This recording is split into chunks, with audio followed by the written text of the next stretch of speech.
coming up on this edition of Southwest TV News. The city's finances were a topic of discussion at the final council meeting for September.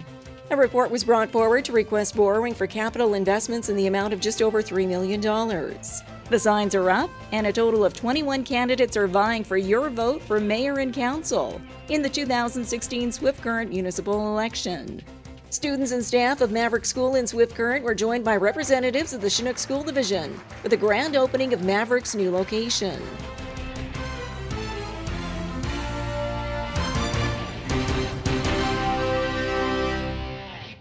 Thanks for joining us here today. The city of Swift Current is set to borrow more money. We find out why in today's top story. The city's finances were a topic of discussion at the final council meeting for September. A report was brought forward to request borrowing for capital investments in the amount of just over $3 million. Funding necessary to cover improvements in such areas as water and wastewater, the landfill, and general government costs for a roof replacement at the fire hall, paving of streets, and more. Spending, which the city's mayor noted was previously included in the 2016 budget.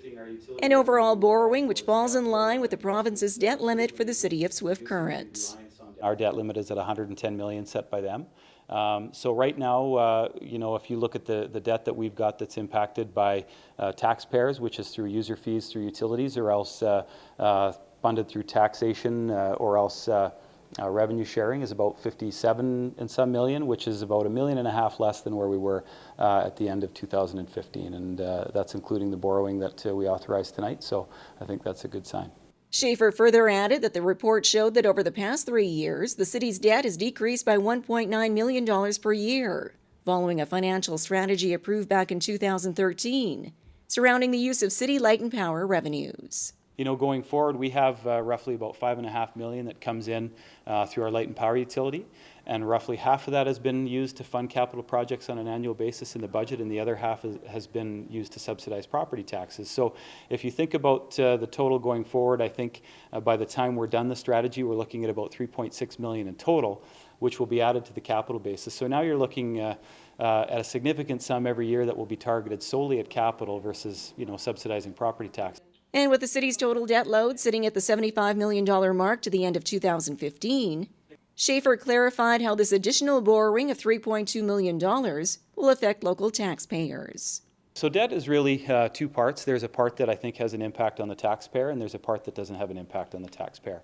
So if you look at the audited financial statements, which are on the city website for 2015, total debt was $75 million. And I think about that time, about $16 million or so was for property development, and about $59 was for general debt as well as all of our utilities. And as I said, that's the one that hits taxpayers in the pocketbook.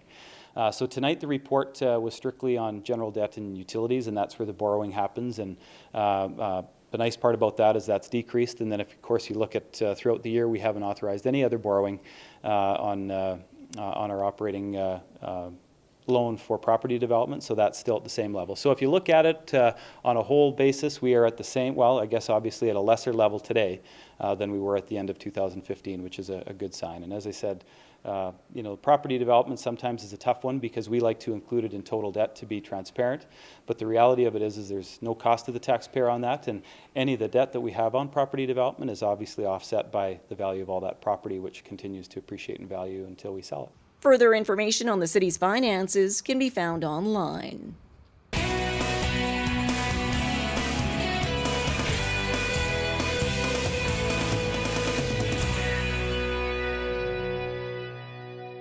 Another exciting season of Market Square returns to downtown Swift Current, featuring live entertainment, fresh garden produce, crafts, and other unique vendors. Market Square, every Saturday at the corner of Central and Chaplin. Proudly presented by the City of Swift Current and Standard Motors, along with Innovation Credit Union and Southwest TV News.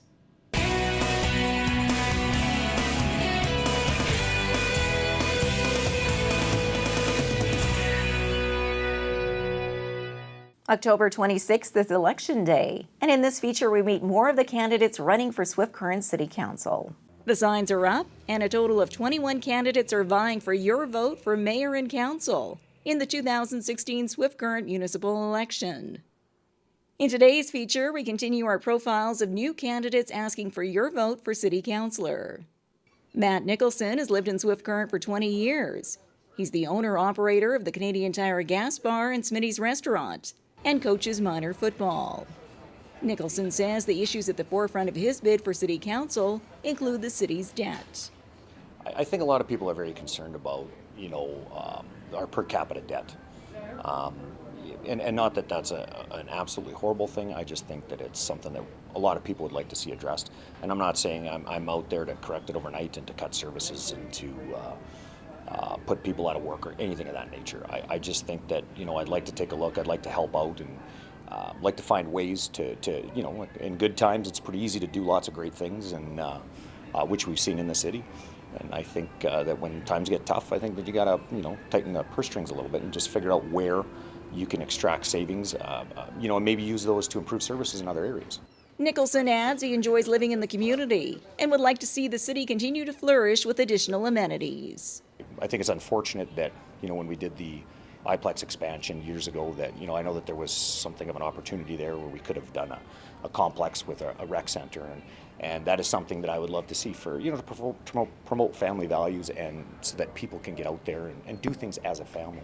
And I think that's important as well. And I know now in our current economic situation, it's very difficult, but I'd like to see that in the future, and something that's a priority of ours. Our next candidate in the spotlight is Bruce Daig. Bruce Daig is a sales consultant for Cypress Motors and president of the Swift Current Ball Club.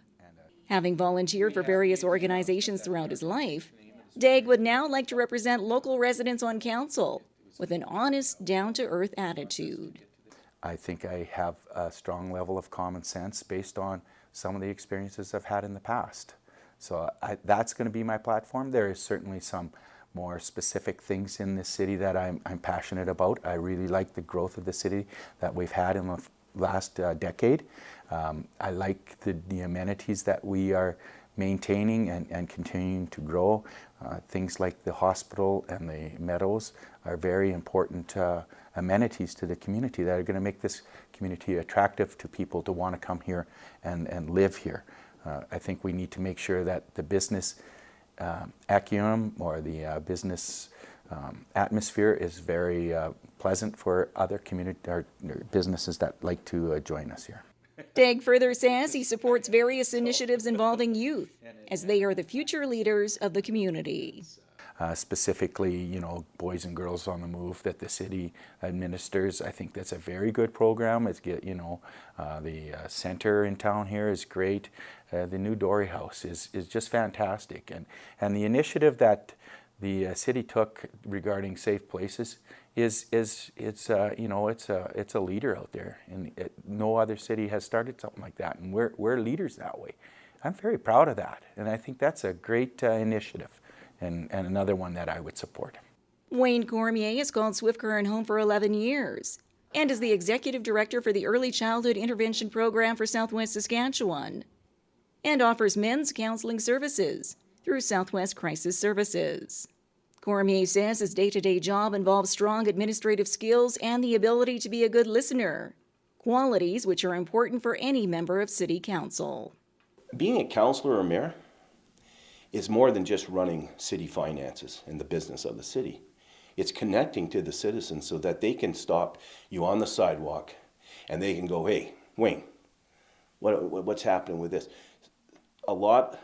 Some citizens don't feel that they have that latitude or that ability to do that.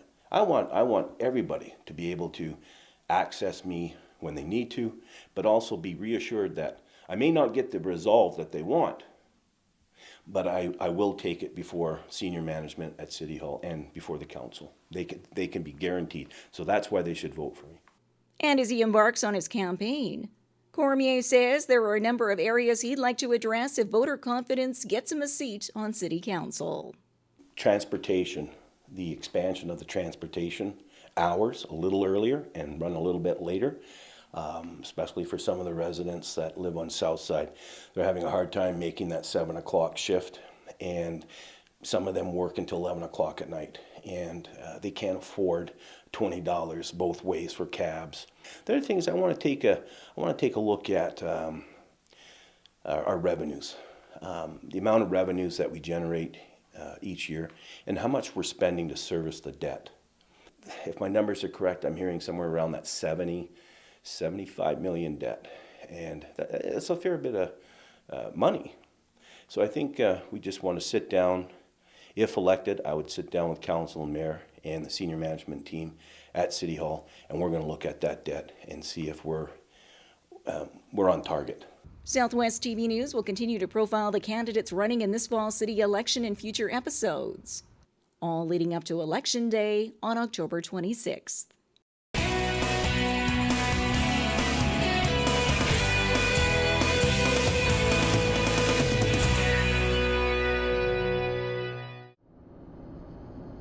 Sometimes I think that people avoided me when they saw me. I'd be fine one moment and then I would just be having an anxiety attack and I couldn't breathe. The grand opening of Maverick School's new location was the day of celebration. We bring you some of those highlights in this report. Students and staff of Maverick School in Swift Current were joined by representatives of the Chinook School Division for the grand opening of Maverick's new location. Over the past several months, renovations have taken place at the former Kin School site on 6th Avenue South, transforming the building into new classrooms. An investment which the Chinook School Division sees great value in. The board has invested $2 million out of reserves to make this happen. It was a case of when you go into the priority rating system for the Ministry of Education, this wouldn't have rated very highly on that system. And so the board made the statement that after so many different opportunities and this chance now, they were going to make it happen. And so I give all kinds of credit to them.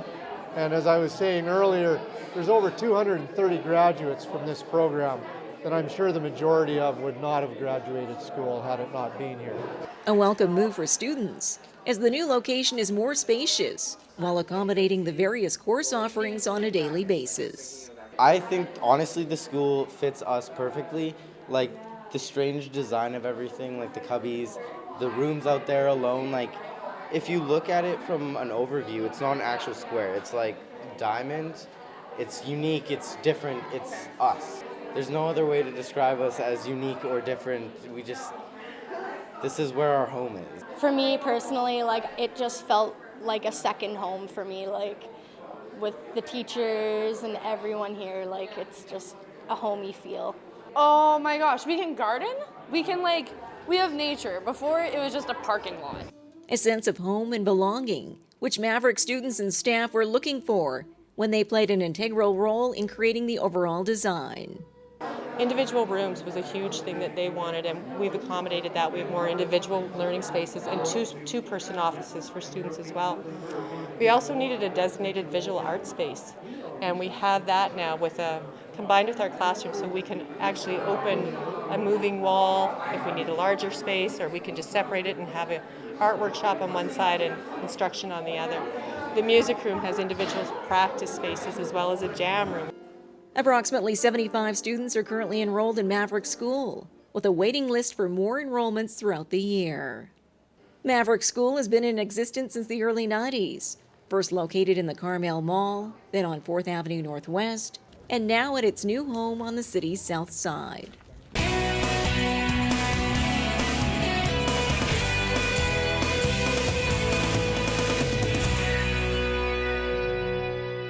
Well, this brings to a close another episode of Southwest TV News, reporting the stories that matter to you. We always welcome your news tips. You can always reach us here by phone at our studio or by email to contact us at southwesttvnews.com. Also, be sure to join us daily online for the latest news from across Southwest Saskatchewan and so much more at southwesttvnews.com. And be sure to follow us on a range of social media. Thanks for joining us here today. I'm Carol Andrews.